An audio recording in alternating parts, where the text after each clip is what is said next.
का वो अधिकार को हम लोग लेकर रहेंगे, हम लोग रोकने वाले नहीं। हम देख सकते हैं कि किस प्रकार से सभी छात्र संघर्ष कर रहे हैं। हर हाल में कल सुप्रीम कोर्ट को यूजीसी के समर्थन में बिल लाना होगा।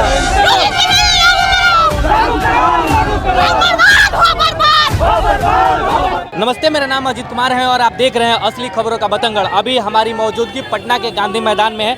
आप मेरे पीछे देख सकते हैं कि बहुत सारे लोग हैं जो कि नारा लगा रहे हैं यूजीसी को लेके। यहाँ पे यूजीसी के लिए समर्थन में यहाँ मार्च निकाल रहे हैं यूजीसी के सपोर्ट में। आज 18 तारीख है, 19 तारीख को सुप्रीम कोर्ट इस पे सुनवाई करने वाली है, जिसको लेके सपोर्ट में ये लोग प्रदर्शन कर रहे हैं।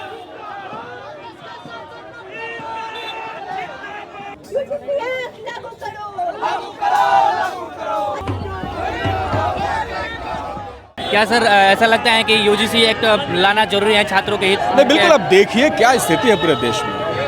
पूरे देश भर के अंदर जो है कैंपस के अंदर जाति के आधार पर गैर बराबरियाँ हो रही हैं। उसके उदाहरण आपके पास मौजूद है। डॉक्टर रोहित वेमुला के बारे में आप जानते हैं, डॉक्टर पायल तड़वी के बारे में आप जानते हैं कि ये डिस्क्रिमिनेशन कैसे खत्म होगा। रिपोर्ट है कि पहले से 118% बढ़ चुका, तो इसलिए ये सही है, सारे रिपोर्ट में है। इसलिए ऐसा कानून बनना चाहिए जिससे इस पर रोक लग सके, और इसकी लड़ाई हम लोग लंबे समय से लड़ रहे हैं। ये जो भी है उस लड़ाई के बाद मिला हुआ हमारा अधिकार। आप लोग यहाँ पे प्रदर्शन करने आए हैं, क्या रीजन है कि आप लोग प्रदर्शन कर रहे हैं? आखिर क्यों प्रदर्शन कर रहे हैं? रीजन है कि जो आपको ये भीड़ दिख रहा है, ये छात्रों युवाओं की आवाज़ है जो बिहार में गूंज रही है। जो यूजीसी इक्विटी रेगुलेशन है, उस पर सुप्रीम कोर्ट ने रोक लगा दिया है। ये एक समता की लड़ाई है। यहाँ पे हम देख रहे हैं कि कैसे लोअर कास्ट, ट्राइबल, जात के आधार पे, धर्म के आधार पे या डिसेबिलिटी के आधार पे जो भेदभाव हो रहा है कैंपसेस में, इससे अगर हमें आगे बढ़ना है तो ये रेगुलेशन बहुत ज़रूरी है। और इस पर सरकार अगर इसे लाई है, उस पर रोक लगा दिया है। कुछ वर्चस्ववादी लोग इसका विरोध कर रहे थे। हम कहते हैं वो किस लिए विरोध कर रहे हैं? वो प्रिविलेज मेंटेन करना चाहते हैं अपना। वो चाहते हैं कि हम जो दमन कर रहे हैं वो दमन हम करते रहे। और वो विरोध भी क्यों? बहुत अनवांटेड रीजन के लिए कर रहे हैं। और ये लड़ाई हमारी है जो हमेशा से चलते आ रही है, समता समानता की लड़ाई। हम चाहते हैं कि अगर आपको कोई कमी दिख रही है तो आप इसको पूरा करिए, इस रेगुलेशन को मजबूती से लागू करिए। उसके लिए आज ये भीड़ है और हम इस पर मजबूती से खड़े हैं। अभी जो न्यायपालिका के द्वारा जो यूजीसी रेगुलेशन 2026 में आया और न्यायपालिका द्वारा जो रोक लगा दी, इसी को समर्थन में हम लोग आज राजभवन का मार्च का कॉल दिए हैं और हम लोग राजभवन मार्च करेंगे। अभी यहाँ पर जिस तरीके से देख रहे हैं कि देश में जो जातिगत हिंसा और भेदभाव कैंपस में चल रहे हैं, चाहे वो नियुक्ति के मामले में हो, चाहे वो प्रोफेसर बहाली में हो, पीएचडी एडमिशन में हो, 118% जो ये यूजीसी कमीशन का था कि जो है 118% जो है ये भेदभाव बढ़ा है। इसको लेकर हम लोग आज राजभवन मार्च कर रहे हैं और इसको लागू कराने की मांग कर रहे हैं। कुछ मुट्ठी भर लोग इसको मतलब भेदभावपूर्ण बताकर इसको रोकने की बात कर रहे हैं। तो उनको हम क्या देना चाहते हैं कि आप देख रहे हैं कि देश में बहुत सारे ऐसे शैक्षणिक संस्थान, चाहे ईडी, सीबीआई सब है, क्या उसका उल्लंघन नहीं होता है? आप कहते हैं कि इसका उल्लंघन होगा, कुछ लोगों के लिए ला गया, तो आपको अपने सरकार पे भरोसा नहीं हो रहा है। इसीलिए हम लोग कल इस पर सुप्रीम कोर्ट में सुनवाई होनी है, इसीलिए आज हम लोग राजभवन का कॉल दिए।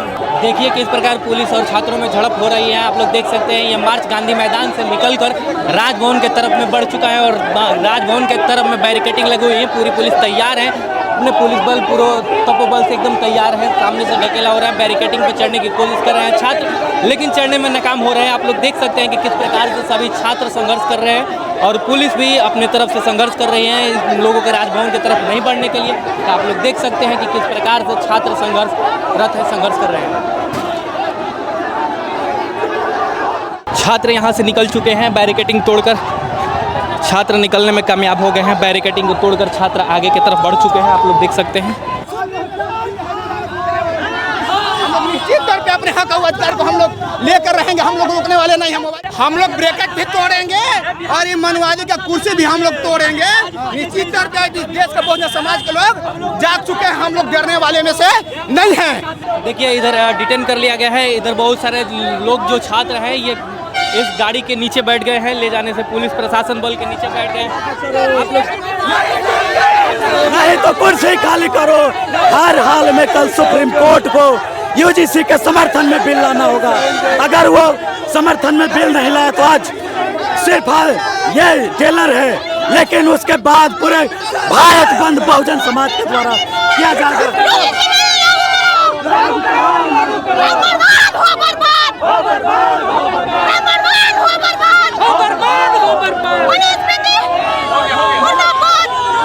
कहना चाहते हैं आप बताइए। आज जो है यूजीसी लागू करने के लिए हम लोग आंदोलन कर रहे थे, पुलिस की हिरासत में ली है, लास्ट तक लड़ेंगे हम लोग। और कॉलेजियम सिस्टम न्यायपालिका में ख़त्म होना चाहिए, निजी क्षेत्र में आरक्षण लागू होना चाहिए, SC ST साथियों को जो है और OBC भाइयों को जो है 65% रिजर्वेशन मिलना चाहिए।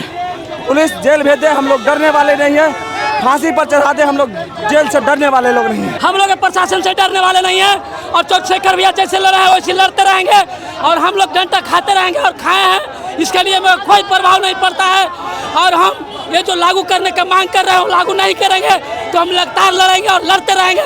जय भीम, जय संविधान। हर जोर जुर्म के टक्कर में संघर्ष हमारा नारा है, लाठी गोली की सरकार नहीं चलेगी, नहीं चलेगी। अरे लाठी गोली की सरकार नहीं चलेगी, नहीं चलेगी। अरे यूजीसी रेगुलेशन लागू करना होगा, करना होगा, करना होगा।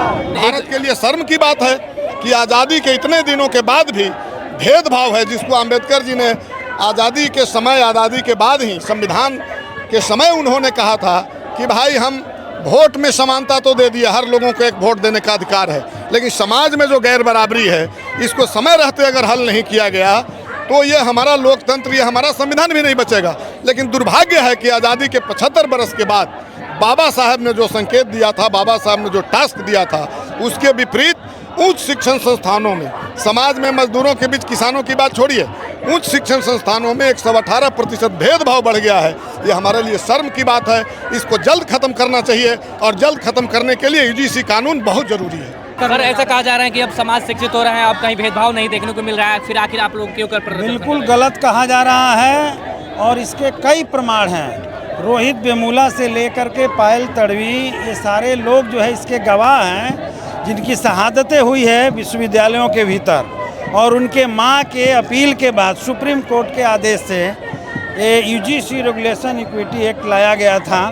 आज हम देख रहे हैं कि कुछ जो उच्च मानसिकता के लोग हैं, जो मनुस्मृति को मानने वाले लोग हैं, जो चाहते हैं कि समाज में भेदभाव हो, वैसे लोग हैं, इस तरह के नौटंकी किए कि सुप्रीम कोर्ट संन्यास लेता है, संज्ञान लेता है और संज्ञान लेने के बाद तत्काल जो है उस पर रोक लगा देता है।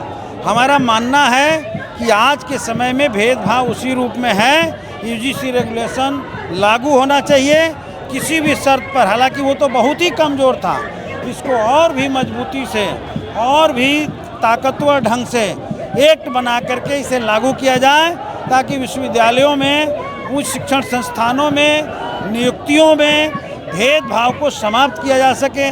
मैं समझता हूँ कि ज़मीनी हकीकत यह नहीं है। निश्चित तौर पर बहुजनों का ये जो बड़ा पूरे देश भर में आंदोलन चल रहा है, इसको वो संज्ञान लें और तत्काल 19 मार्च को जो सुनवाई होनी है उसमें यूजीसी को बहाल किया जाए और पुख्ता ढंग से इसे लागू करने के आदेश दिए जाए। एक तरफ सर जो बहुजन समाज एक तरफ है, दूसरी स्वर्ण समाज जो है एक तरफ, वो लोग कह रहे हैं कि स्वर्ण समाज को पहले से ही इसमें दोषी करार कर दिया गया। नहीं, जो दूसरे तरफ लोग हैं, जगदेव बाबू ने उस समय भी कहा था, आप जानते हैं कर्पूरी ठाकुर का भी था कि 100 में 90 शोषित है, शोषितों ने ललकारा है, धन धरती और राजपाट में 90 भाग हमारा है। तो आप ही बताइए कि 90 भाग जो लोग हैं उनके कितने % हिस्सेदारी है पूरे देश के तमाम उच्च जगहों पर? बहुत मामूली भागीदारी है, 10 भी नहीं है। तो जब तक बराबरी नहीं होगा तब तक कैसे जो है लोकतंत्र स्थापित होगा, कैसे हमारा आधुनिक संविधान लागू होगा? इसलिए हम लोग तो संविधान के पक्ष की बात करते हैं कि संविधान में जो ये भावना है बराबरी का, लोकतंत्र का, उसको लागू किया जाए। और वो लोग, मुझे आश्चर्य हो रहा है कि आज़ादी के 78 साल के बाद समाज में कुछ ऐसे लोग हैं जो गैर बराबरी को लाने के लिए लड़ रहे हैं। उन सब लोगों को मिलकर के देश में भेदभाव खत्म करने की लड़ाई लड़नी चाहिए। तो ये गलत है उन लोगों का लड़ाई, और हम लोग संविधान के पक्ष में खड़ा होकर के लड़ रहे हैं।